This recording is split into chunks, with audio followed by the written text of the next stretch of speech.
Hello guys, welcome back to my channel. This is Yashoda. दोस्तों, हमने जो है सौरमंडल में पृथ्वी ज्योग्राफी क्लास 6 का है, ठीक है, चैप्टर फर्स्ट।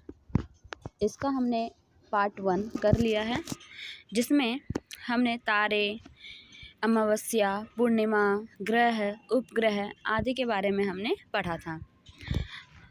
और हम कर रहे थे पेज नंबर 5 यहाँ पे, ठीक है। इससे पहले इसका थोड़ा सा पहले मैं बता दूं क्या था। ये सौरमंडल का हम पार्ट कर रहे थे। जैसे कि हम सौरमंडल के बारे में पढ़ रहे थे, ठीक है। सौरमंडल के बारे में मैंने बता दिया था कि सूर्य, 8 ग्रह, उपग्रह और कुछ अन्य खगोलीय पिंड और क्षुद्र ग्रह, उल्का पिंड, ये सब मिल करके सौरमंडल का निर्माण करते हैं। और इसमें जो है सूर्य सौरमंडल का मुखिया होता है, जिसमें हमने सूर्य के बारे में पढ़ लिया, ठीक, ग्रह के बारे में पढ़ लिया। और अब हम पढ़ेंगे इसके अन्य पार्ट के बारे में, जैसे हो गया हमारी पृथ्वी। पृथ्वी को पढ़ने से पहले हम ये पढ़ लेते हैं। क्या आप जानते हैं में प्रकाश की गति लगभग 3 लाख किलोमीटर प्रति सेकंड है। इस गति के बावजूद भी सूर्य के प्रकाश को पृथ्वी तक पहुंचने में 8 मिनट का समय लगता है। आप सोच सकते हैं कि सूर्य कितना दूर है। 3 लाख किलोमीटर प्रति सेकंड के स्पीड से चलती है प्रकाश की जो गति होती है, और फिर भी सूर्य की प्रकाश इतना है कि उसको धरती पर आने में 8 मिनट का समय लग जाता है। कि ये आप अनुमान लगा सकते हैं कि सूर्य पृथ्वी से कितना दूर है, ठीक है। एक रोचक तथ्य में हम पढ़ लेते हैं कि नील आर्मस्ट्रांग जो थे वो पहले व्यक्ति थे जिन्होंने 20 जुलाई 1969 को सबसे पहले चंद्रमा की सतह पर कदम रखा। ठीक है, तो नील आर्मस्ट्रांग जो है वो चंद्रमा पे जाने वाले पहले व्यक्ति थे। कब गए हैं? 1969 में। अगर कोई डेट पूछेगा तो 20 जुलाई, ठीक। थोड़ा सा उपग्रह के बारे में देख लें कि उपग्रह जो होते हैं यह खगोलीय पिंड है जो ग्रहों के चारों ओर उसी प्रकार चक्कर लगाता है जिस प्रकार सूर्य के चारों ओर ग्रह लगाते हैं, ठीक है। और मानव निर्मित उपग्रह के बारे में देखते हैं कि ये देखो, यहाँ पे आप देख सकते हैं कि ये एक रॉकेट है। इसका हम परीक्षण कर रहे हैं, मतलब कि देख रहे हैं। तो इसको जब आसमान में छोड़ा जाता है तो ये 3 पार्ट में डिवाइड हो जाता है, 1, 2, 3, जिसमें आगे वाला पोर्शन ये वाला और पीछे वाला पोर्शन ये वाला, ये दोनों रह जाते हैं, ठीक। और जो बीच वाला पोर्शन ये वाला है वो कुछ इस तरह से अलग होकर के इस तरह से शेप ले लेता है, ठीक है। इसे बोलते हैं हम सैटेलाइट, जिसे मानव, या यूँ कह लो कि उपग्रह, मानव निर्मित उपग्रह है, जिसे हम भेज देते हैं और ये क्या करता है, अपने कक्षा में कहीं पे जो है अपना जगह ले लेता है, ठीक है, आसमान में। तो मानव निर्मित उपग्रह एक कृत्रिम पिंड है। यह वैज्ञानिक के द्वारा बनाया गया है, ठीक। और इसका उपयोग ब्रह्मांड के बारे में जानकारी प्राप्त करने के लिए पृथ्वी पर संचार माध्यम के लिए किया जाता है। इसे रॉकेट के द्वारा अंतरिक्ष में भेजा जाता है। जैसे आपने ये देखा कि रॉकेट होता है, ठीक है, ये 3 पार्ट में डिवाइड हो जाता है, आगे पीछे का नीचे गिर जाता है और बीच वाला यहाँ पे इस तरह से बन के चला जाता है, ठीक है। और ये पृथ्वी की कक्षा में स्थापित कर लिया जाता है। अंतरिक्ष में उपस्थित कुछ भारतीय उपग्रह हैं, जैसे कि अंतरिक्ष के अंदर कुछ भारतीय उपग्रह अभी भी उपस्थित है। वो क्या है? एक है इनसेट, दूसरा है IRS, दूसरा है, थर्ड है एडुसेट। कौन कौन सा है? इनसेट, IRS और एडुसेट। ये सारे जो है प्राकृतिक उपग्रह नहीं है, ये मानव निर्मित उपग्रह है जो मानव के द्वारा आसमान में, अंतरिक्ष में भेजे गए हैं। आइए अब हम पृथ्वी को देख लेते हैं। तो पृथ्वी जो है, ये जो है सूर्य के दूरी के हिसाब से तीसरा उपग्रह है, ठीक है, तीसरा ग्रह है। हमने देखा था पहले हमारा यहाँ मान लो सूर्य है, तो सूर्य के बाद क्या था? बुध, बुध के बाद वीर छोड़ दिया, फिर शुक्र के बाद था पृथ्वी के बाद फिर हमारा बुध तो हो गया है, तो मंगल के बाद शुक्र हो गया है, तो बृहस्पति, फिर शनि और फिर यूरेनस और नेपच्यून। क्या? बुध, शुक्र, पृथ्वी, मंगल, बृहस्पति, शनि, यूरेनस और नेपच्यून, ठीक है। अगर आपको इसका क्रम याद नहीं है तो आप इसके लिए जो इसी चैप्टर का फर्स्ट पार्ट को देख सकते हैं। ठीक है, तो अब यहाँ पे हम देखते हैं पृथ्वी जो है तीसरा ग्रह है ना, पृथ्वी तीसरे नंबर पे आ रहा है। आकार की दृष्टि से इसका जो है 5वां स्थान है। इसके अलावा पृथ्वी जो है ऊपर और नीचे से थोड़ी चपटी है। ठीक है, यही कारण है कि इसे भू आब कहा जाता है। क्या कहा जाता है? भू आब। इसके अलावा पृथ्वी पर जो है जीवन संभव है। क्यों? क्योंकि पृथ्वी ना अधिक गर्म है ना ही अधिक ठंडी है। यहाँ पर पानी है, वायु है, पेड़ पौधे हैं, पहाड़, नदियाँ, झरने सब हैं, ऑक्सीजन है। इन सब कारणों से जो है पृथ्वी पर जीवन संभव है। यही कारण है कि इसे सौरमंडल का सबसे अद्भुत ग्रह कहा जाता है। इसके अलावा एक फैक्ट की बात है कि पृथ्वी का जो 2/3 पार्ट है, पृथ्वी का 2/3 पार्ट पानी से भरा है। ठीक है, वाटर है। बेशक ये पीने योग्य ना हो कि धरती पर 71% जो है वाटर है। ठीक है, तो यही कारण है कि इसे नीला ग्रह कहा जाता है। क्यों? क्योंकि जब हम अंतरिक्ष से पृथ्वी को देखते हैं तो ये नीले रंग की दिखाई देती है। आइए अब हम चंद्रमा को देख लेते हैं। चंद्रमा जो है हमारी पृथ्वी का एक उपग्रह है। ठीक है, हमारी पृथ्वी के पास केवल एक ही उपग्रह है, वो है चंद्रमा। ठीक, वो क्या है? चंद्रमा। कहते हैं या ये फैक्ट है कि हमारा जो है चंद्रमा का व्यास, जो चंद्रमा का व्यास है वो पृथ्वी के व्यास का 1/4 है। मतलब कि ऐसा इसमें 4 पोर्शन आ जाता है। मान लो अगर चंद्रमा का व्यास 1 है तो पृथ्वी का व्यास 4 है। ठीक है, तो इस हिसाब से आप देख सकते हो कि कितना हमारा पृथ्वी बड़ा होगा। मान लो ये हमारा चंद्रमा है तो पृथ्वी हमारा इतना बड़ा होगा, क्योंकि इसका जो व्यास है इसका 4 गुना जो है हमारी पृथ्वी का व्यास है। ठीक है, ये इतना बड़ा इसलिए प्रतीत होता है, हमें क्यों इतना बड़ा लगता है?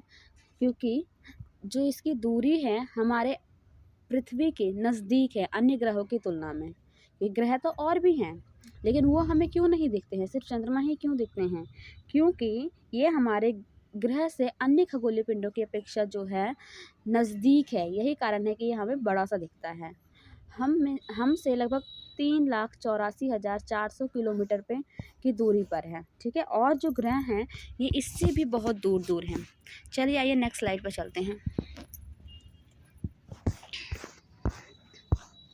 यहाँ चंद्रमा के बारे में कुछ और फैक्ट दिया गया है कि जो चंद्रमा है वो हमारी पृथ्वी का एक चक्कर लगाने में 27 दिन पूरा करता है।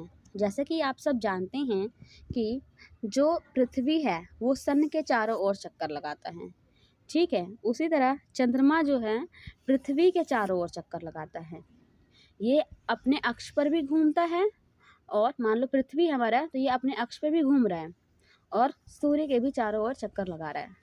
उसी तरह से ये चंद्रमा भी अपने अक्ष पर भी घूम रहा है और पृथ्वी का जो है चक्कर लगा रहा है इस तरह से। तो जो पृथ्वी एक रोटेशन जो एक बार जो ऐसे घूमती है तो इसमें पृथ्वी को 24 घंटे का समय लगता है, और ये सूर्य के पूरा ऐसे करके चक्कर लगाने में ऐसे करके इसे 365 दिन लग जाता है। लगभग कितने लग जाते हैं? 365 दिन। तो उसी तरह यहाँ बताया जा रहा है, यह एक फैक्ट है कि चंद्रमा को जो है पृथ्वी का एक चक्कर लगाने में लगभग 27 दिन लगता है।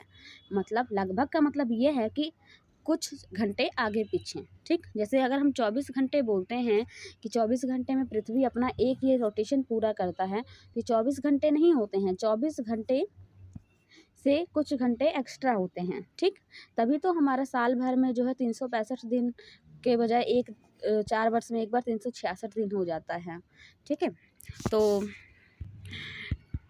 यही कारण है कि हम जो है अगर हम धरती से देखते हैं चंद्रमा को तो हमें चंद्रमा का एक पोर्शन ही दिखाई पड़ता है। क्यों? क्योंकि जिस तरह से पृथ्वी घूम रही है उसी तरह से चंद्रमा भी घूम रहा है, तो आपस में ये जो है घूमते रहते हैं। तो यही रीज़न है कि ये दोनों आपस में जो है घूमते हुए एक ही पार्ट जो है एक ही आमने सामने का पार्ट आपस में देख पाते हैं। हमें ये पूरा नहीं दिखाई पड़ता है। ठीक है, अब क्वेश्चन आता है कि पृथ्वी पर तो जीवन संभव है। क्यों? क्योंकि यहाँ पे वायु है, जल है, ऑक्सीजन है। क्या इसी तरह से चंद्रमा पर भी जीवन संभव है? तो इसका आंसर है कि नहीं। क्यों? क्योंकि वहाँ पर हमारे जीवन जीने के लिए परिस्थितियाँ अनुकूल नहीं हैं। वहाँ पर वहाँ की सतह जो है पर्वत, मैदान, गड्ढे हैं, जो कि चंद्रमा की सतह पर छाया बनाते हैं। वहाँ पे क्या है, पानी नहीं है। खैर अब तो पानी शायद मिल गया है, ठीक है। वहाँ पर ऑक्सीजन नहीं है, मेन हम देखें तो ऑक्सीजन नहीं है, ठीक। और पूर्णिमा के दिन अगर आप देखोगे तो उसमें बहुत सारे धब्बे दिखाई देते हैं। आज लोग जो बच्चे बोलते हैं कि चांद वाली अम्मा है, पेड़ है, ये है, वो है, आँखें हैं, ठीक है। वो सब कुछ नहीं होता। वो क्या होता है, जितने भी पर्वत पहाड़ हैं उसकी परछाई दिखती है, ठीक है। वो पूर्णिमा के दिन हमें साफ दिखाई देता है, पर्वतों का, पहाड़ों का परछाई।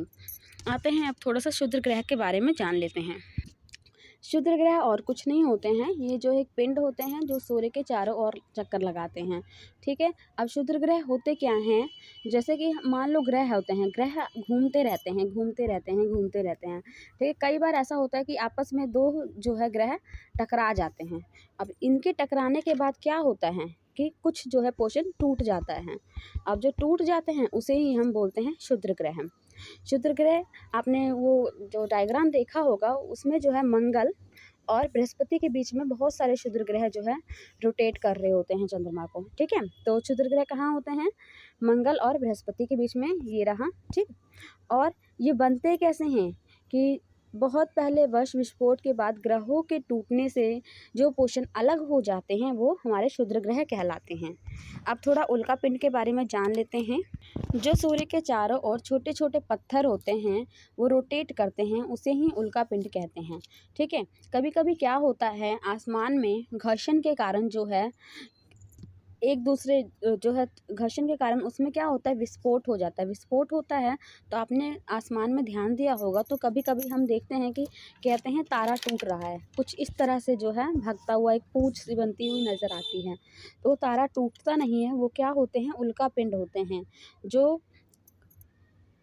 जो घर्षण के कारण जो है उसमें आग लग जाती है, विस्फोट हो जाते हैं और हमें टूटे हुए तारे की तरह कह लो या फिर आग कह लो या पुच्छल तारा कह लो, उस तरह से हमें दिखाई देते हैं। कई जो हैं ये तारे आसमान में ही जो हैं बुझ जाते हैं, लेकिन कई तो तारे जो हैं नीचे आ जाते हैं, कई टुकड़े जो हैं नीचे आ जाते हैं धरती पे, और जहाँ धरती पे आते हैं वहाँ पर गड्ढा जो है बन जाता है, क्योंकि ज़मीन के पास अटैक करते हैं, इतनी तेज़ी से आते हैं आसमान से कि वो धरती पर अटैक करते हैं, नीचे जो है का धरातल नीचे दब जाता है और वहाँ पे गड्ढा बन जाता है।